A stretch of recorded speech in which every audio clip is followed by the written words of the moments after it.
Sveiki, aš Tomas ir sveikinuosi Jūs iš Lakštingalų vynuogynų. Šiandien noriu pakalbėti apie savo krūmą zoologijos sodą.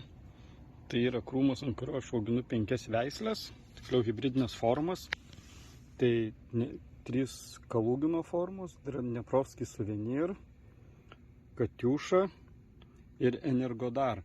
Dar ant jo yra bulgariška veislė Rusienskij Muscat ir Mavka vėlyva.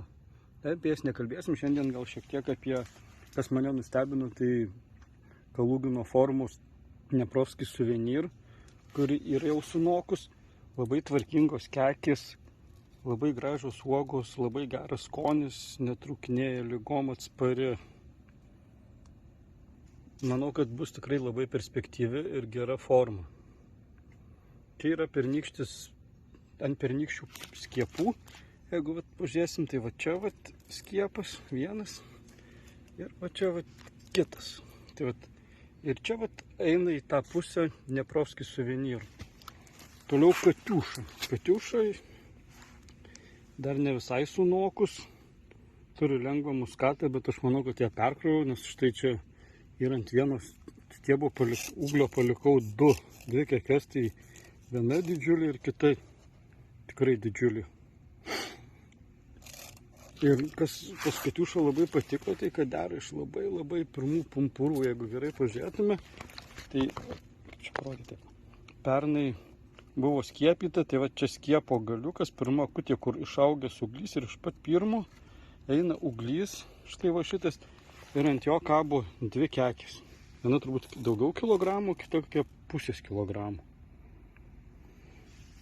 Na ir aišku Energodaras, kuris jau irgi sunokęs, kuris labai ankstyvas, labai skanus, labai gražios uogos, labai gera struktūra.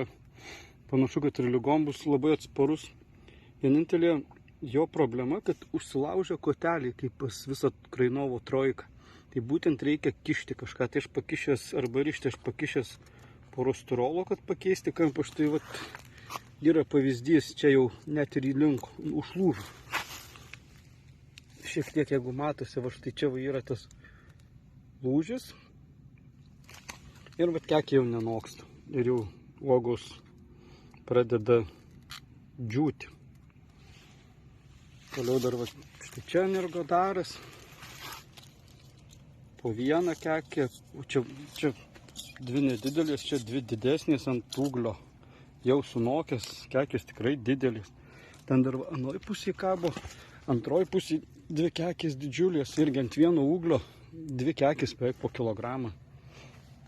Manau, kad tikrai fantastinis rezultatas. Tik tai pas mane nesijaučia kažkodėl muskato, nors buvo žadėtas muskatas, bet skonis man toks harmoningas, labai skanus, bet muskato nelabai jaučiasi. Pas Katiušą jaučiasi šiek tiek muskatas, bet dar Katiušai panašu, kad truputėlį reikia panokti, nes čia turbūt perkroviau šią gerokai. Reikėjo mažiau, pirmi metai nedideli, čia tie ūgliai buvo skiepai, prastai medėjo pernai. Reikėjo taip nekrauti, bet jau ir kaip ir. Na ir dar apie Dneprovskij Suvenir, tai Dneprovskij Suvenir jau sunokęs.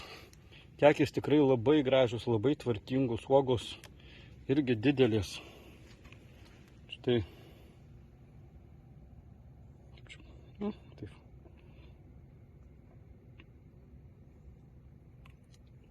Ir rausvas viduj minkštimas. Ir jau dabar labai saldžius. Manau, kad Dneprovskij Suvenir irgi bus viena iš ateities tokių formų, kurios tikrai duos kažkokį rezultatą. Tai šiandien tiek.